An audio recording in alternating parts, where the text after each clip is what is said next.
केमद्रुम दोष, जब कुंडली में चंद्र किसी भी भाव में अकेला बैठा हो, जैसे मान लीजिए यहाँ बैठा है और उस भाव के आगे या पीछे कोई ग्रह ना हो, तब यह दोष बनता है।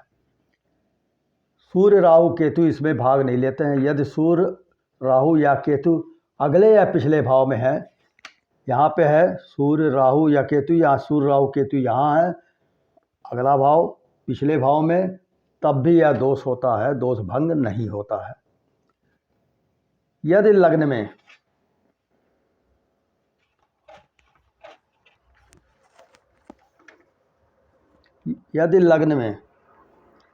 लग्न से 1 2 3 4 5 6 7 8 9 10 अगर लग्न से या लग्न में केंद्र भाव जिसको बोलते हैं, यदि इसमें कोई ग्रह मौजूद है सूर्य राहु केतु को छोड़कर, तो कि यह दोष भंग हो जाता है।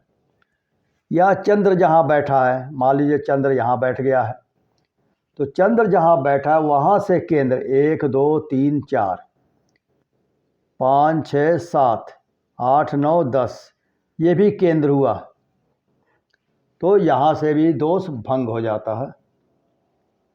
अगर चंद्रमा आगे बढ़ कर रहे हैं कि अगर चंद्रमा ये 6ठे भाव में, 8वें भाव में या 12वें भाव में बैठा है,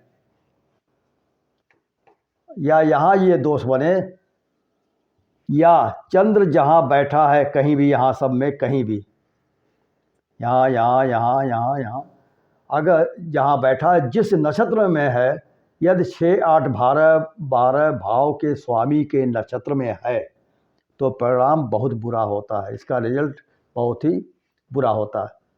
फल क्या है? यह बड़ा ही विकट होता है, कुंडली के सारे रोग राजयोग यह ख़त्म कर देता है या नष्ट कर देता है।